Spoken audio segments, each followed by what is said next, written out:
বনগাঁ উত্তর বিধানসভায় রানা মুখার্জি, বাদুরিয়া বিধানসভায় মোহাম্মদ কুতুবুদ্দিন ফাতেহি, হাবড়া বিধানসভায় সাবির আলী মন্ডল, অশোকনগর বিধানসভায় Tapas Banerjee. Indian secular front West Bengal state কমিটির পক্ষ থেকে বিশেষ বার্তা। বর্তমান সময়ে একদিকে কেন্দ্রের ফ্যাসিস্ট সরকার, ঠিক সাথে সাথে আমাদের রাজ্যের আপাদমস্তক দুর্নীতিগ্রস্ত যে সরকার চলছে, এর বিরুদ্ধে পশ্চিমবাংলার মানুষ পরিত্রাণ পেতে চাইছে। রাজ্যের বিভিন্ন প্রান্ত থেকে প্রতিনিয়ত ইন্ডিয়ান সেকুলার ফ্রন্টের রাজ্য অফিস থেকে শুরু করে বিভিন্ন নেতৃত্বের সাথে যোগাযোগ করছে যে দলের অংশগ্রহণ করার জন্য, দলের সাথে যুক্ত হওয়ার জন্য, এবং সে কথা মাথায় রেখে এবং আমাদের দলের পুনর্গঠনের কথা চিন্তা ভাবনা করে আমরা আর আপকামিং অ্যাসেম্বলি ইলেকশনের কথা মাথায় রেখে, অর্থাৎ 2026-এর বিধানসভা নির্বাচনের কথা মাথায় রেখে যে কিভাবে তৃণমূল কংগ্রেস এবং বিজেপিকে পরাস্ত করা যায়। কারণ ইন্ডিয়ান সেকুলার ফ্রন্ট মনে করে রাজনৈতিক প্রথম প্রতিপক্ষ হচ্ছে বিজেপি, তার সাথে সাথে তৃণমূল কংগ্রেসও আমাদের সাথে রাজনৈতিক প্রতিপক্ষ। সুতরাং এই দুই অপশক্তিকে গণতান্ত্রিক প্রক্রিয়াতে বিসর্জন দিতে হবে। তাই বিসর্জন দিতে গেলে রাজনৈতিক ক্ষমতা অর্জন করতে হবে। তো রাজনৈতিক ক্ষমতা অর্জন করার মূল উৎস হচ্ছে বুথ। সেই বুথকে শক্তিশালী করার জন্য, বুথ কমিটি তৈরি করার জন্য, সেই বুথের মানুষকে ঐক্যবদ্ধ করার জন্য আমরা পার্টির পুনর্গঠন প্রক্রিয়া শুরু করতে চলেছি। সেই লক্ষ্যে ইন্ডিয়ান সেকুলার ফ্রন্টের স্টেট কমিটি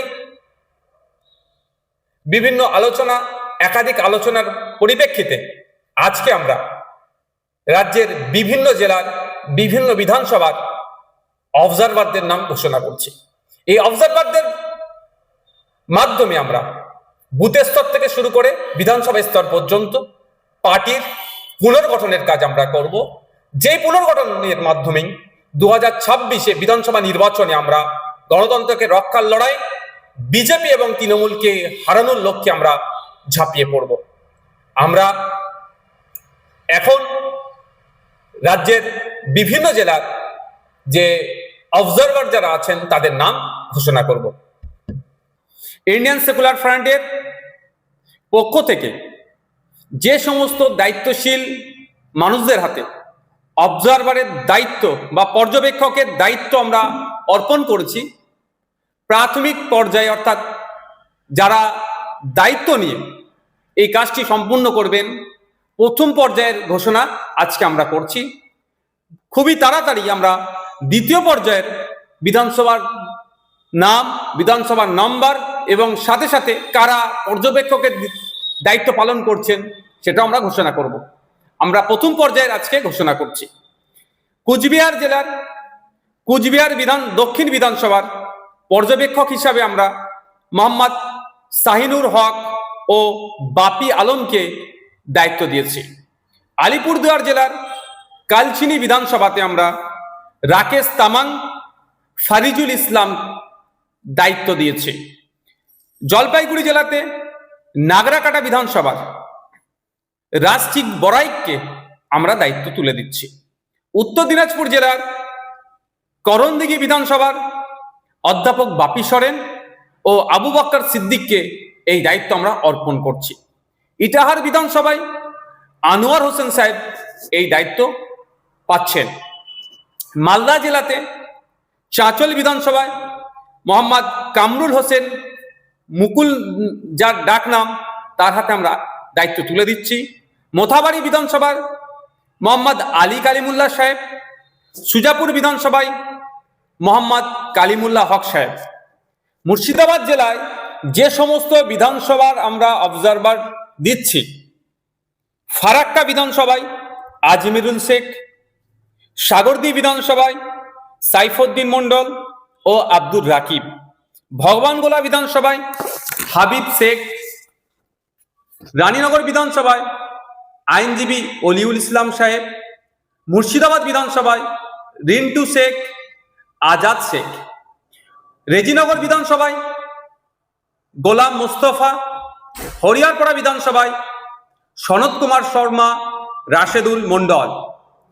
দমকল বিধানসভায় সিদ্দিক শেখ, জলঙ্গি বিধানসভায় কারিউল ইসলাম, গোলাম রহমান বিশ্বাস। এরপরে আমরা নদিয়া জেলায় আসছি।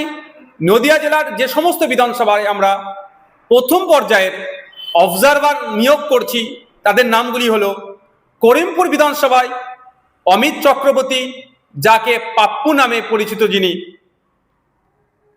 পলাশীপাড়া বিধানসভায় মহিবুল মন্ডল; চাপড়া বিধানসভায় ফরজ আলী মোল্লা, রমজান আলী মন্ডল; হরিণঘাটা বিধানসভায় শফিকুল মন্ডল।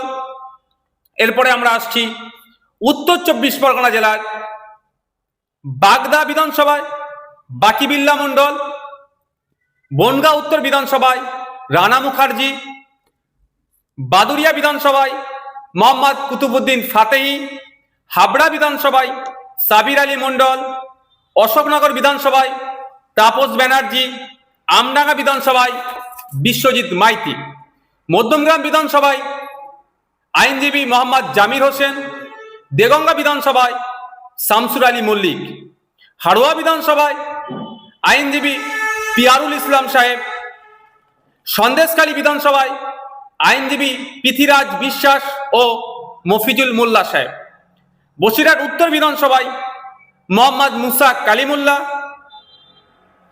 দক্ষিণ 24 পরগনা জেলায় প্রথম পর্যায়ে যে সমস্ত বিধানসভার অবজারভার পশ্চিমবঙ্গ রাজ্য কমিটি এবং কেন্দ্রীয় কমিটি নিযুক্ত করেছেন তার নামগুলো আমি ঘোষণা করছি। গোসাবা বিধানসভার ক্ষেত্রে প্রশান্ত নায়েক; কুলতলি বিধানসভার ক্ষেত্রে শহীদুল ইসলাম মোল্লা; পাথর প্রতিমা আব্দুল গফফার মোল্লা; আব্দুল মালেক মোল্লা; রায়দিঘি আব্দুল মালেক মোল্লা; মন্দির বাজার আমি মোহাম্মদ নওসাদ সিদ্দিকী; জয়নগর অনির্বাণ তলাপাত্র; বারাইপুর পূর্ব জয়দীপ গায়েন; ক্যানিং পশ্চিম গাজী শাহাবুদ্দিন সিরাজি ও মোহাম্মদ মোর্তজা খান; ক্যানিং পূর্ব গাজী শাহাবুদ্দিন সিরাজি; মগরাহাট পূর্ব কংসারী মন্ডল; ডায়মন্ড হারবার আইনজীবী মোহাম্মদ শাহাদাত শাহ; সোনারপুর দক্ষিণ অনির্বাণ তলাপাত্র; ভাঙড় আমি মোহাম্মদ নওসাদ সিদ্দিকী। হাওড়া জেলার যে সমস্ত বিধানসভায় এবং যাদেরকে প্রথম পর্যায়ে অবজারভার হিসাবে নিয়োগ করছি তাদের নাম এবং বিধানসভার নামও আমি উল্লেখ করছি।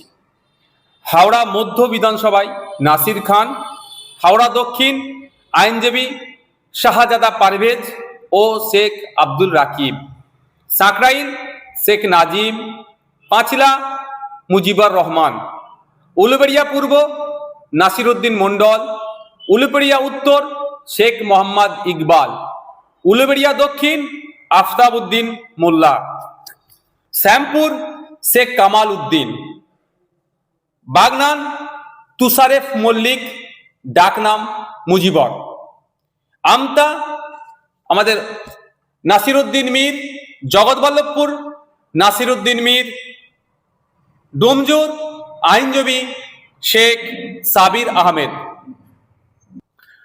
হুগলি জেলার ক্ষেত্রে যে সমস্ত অবজারভার আমরা এবং যে সমস্ত বিধানসভায় আমরা নিয়োগ দিচ্ছি তার সেগুলি হলো: চণ্ডীতলায় শাহরিয়ার মল্লিক; ধনেখালি জিয়াউর রহমান মন্ডল মিঠু; তারকেশ্বর বাবু মিদ্দা; পুরসুরা সিরাজুল ইসলাম মিদ্দা; খানাকুল সাদ্দাম হোসেন।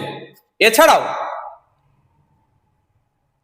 পূর্ব মেদিনীপুরে যে সমস্ত বিধানসভার ক্ষেত্রে আমরা নিয়োগ দিচ্ছি অবজারভার: পাঁশকুড়া পশ্চিম শেখ আকবর আলী, তার সাথে শেখ শামসুর আলম; ময়না বিধানসভায় আমিনুল ইসলাম; নন্দকুমার বিধানসভায় শেখ সিরাজ আলী; হলদিয়া বিধানসভায় শেখ আতিয়ার রহমান ও নাসির আলী; নন্দীগ্রাম বিধানসভায় মৌলানা সবে মিরাজ খান ও কালু মল্লিক। ঝাড়গ্রাম বিধানসভার ক্ষেত্রে আমরা ঝাড়গ্রাম বিধানসভাতে সুভাষ হেমব্রম ও বিনপুর বিধানসভায় অধ্যাপক বাপি সরেন। পশ্চিম মেদিনীপুর চন্দ্রকোনাতে লক্ষ্মীকান্ত হাঁসদা, গড়বেতা বিধানসভায় রমজান আলী খান ও মোহন টুডু। শালবনী বিধানসভাতে লক্ষ্মীকান্ত হাঁসদা। পুরুলিয়া জেলার যে সমস্ত বিধানসভাতে আমরা অবজারভার নিয়োগ করছি, পুরুলিয়া বিধানসভা মোহাম্মদ ওয়ারিস আনসারি, কাশীপুর বিধানসভা আনন্দ পরামানিক, পাড়া বিধানসভা গৌরীশ রায়।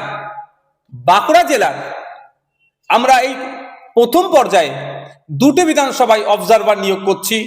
প্রথমটি হলো তালডাংরা বিধানসভা, অবজারভার হিসাবে মোহাম্মদ জুলকার খান। দ্বিতীয়টি হলো বিষ্ণুপুর বিধানসভা মেহেরুল আলম। পূর্ব বর্ধমানে এই মুহূর্তে আমরা একটি বিধানসভার অবজারভার নিয়োগ করছি। দ্বিতীয় পর্যায়ে আমরা আরো বেশ কয়েকটি বিধানসভায় আমরা আশা করছি অবজারভার নিয়োগ করব দ্রুত। পূর্বস্থলী উত্তর মৌলানা জাকির গায়েন সাহেব। বীরভূম জেলার যে সমস্ত বিধানসভাগুলি আছে, প্রথম পর্যায়ে আমরা দুটি বিধানসভায় অবজারভার নিয়োগ করছি। প্রথমটি দুবরাজপুর বিধানসভায় মনিসুর রহমান খান, যিনি অবজারভারের দায়িত্ব পালন করবেন। দ্বিতীয়টি মুরারই বিধানসভা হজরত আলী নামে যিনি আছেন, তিনি অবজারভারের দায়িত্ব গ্রহণ করবেন। আমরা এই সমস্ত দায়িত্বশীল ব্যক্তিদের হাতে প্রথম পর্যায়ের যে বিধানসভা এবং বিধানসভার যারা দায়িত্ব নেবেন তাদের নাম ঘোষণা করেছি। অনেকে অনেক জায়গা থেকে আমাদের সাথে যোগাযোগ করছেন। যারা কর্মী আছে তাদের সমস্যাটা হবে না, যারা নতুন যোগাযোগ করছেন তাদের ক্ষেত্রে বলবো, তাদের উদ্দেশ্যে বলবো যে ইন্ডিয়ান সেকুলার ফ্রন্টের সোশ্যাল মিডিয়াতে যে সমস্ত অফিসিয়াল পেজগুলি আছে আপনারা নিয়মিত সেখানে ফলো করবেন। ওই পেজগুলিতে আমাদের পার্টির যে পক্ষ থেকে যে অবজারভার আমরা নিয়োগ করেছি তাদের ডিটেলস, তাদের কন্ট্যাক্ট নাম্বার, যোগাযোগ নাম্বার আমরা ওখানে আপলোড করে দেব। আপনারা যারা নতুন রাজ্য অফিসে যোগাযোগ না করে অবজারভারদের সাথেও আপনারা যোগাযোগ করতে পারেন। আপনারা যারা পার্টির সাথে যুক্ত হতে পারেন, ওই অবজারভারের নাম্বার বা তার পরিচিতি আমরা আমাদের পার্টির ভেরিফাইড পেজগুলিতে আপলোড করব। Indian secular front West Bengal state committee 26শে জুলাই রাজ্যের বিভিন্ন বিধানসভার অবজারভার ঘোষণা করলেন প্রথম পর্যায়ে। দ্বিতীয় পর্যায়ে আমরা খুবই শীঘ্রই বাকি কোন কোন সিটে অবজারভার আমাদের দেওয়া হচ্ছে সেটাও আমরা ঘোষণা করব। তবে আমরা 2026-এর বিধানসভা নির্বাচনকে পাখির চোখ করে আজকে আমরা 26 তারিখে এটার প্রথম ঘোষণা দিলাম। আমাদের লক্ষ্য উদ্দেশ্য 2021 সালে পার্টির পীরজাদা আব্বাস সিদ্দিকীর হাত ধরে সূচনা হলে সেই সময় মানুষের কাছে সেই ব্যাপকভাবে আমরা পৌঁছাতে পারিনি। যত দিন যাচ্ছে আমাদের পার্টির বিভিন্ন স্তরের কর্মীদের, দায়িত্বশীলদের পারফরমেন্সের বেসিসে সাধারণ মানুষ আমাদেরকে আপন করে নিচ্ছে। তাই আমরা সাধারণ মানুষের ভালোবাসা, দোয়া, আশীর্বাদ দিয়ে 2026-এর বিধানসভা নির্বাচনে গণতন্ত্রকে রক্ষার লড়াইয়ে, গণতান্ত্রিক প্রক্রিয়াতে ঝাঁপিয়ে পড়ব। সাধারণ মানুষের দোয়া, আশীর্বাদ তথা ভোট নিয়ে আমরা ডবল ডিজিটে যাতে পৌঁছাতে পারি তার সর্বোচ্চ চেষ্টা করব।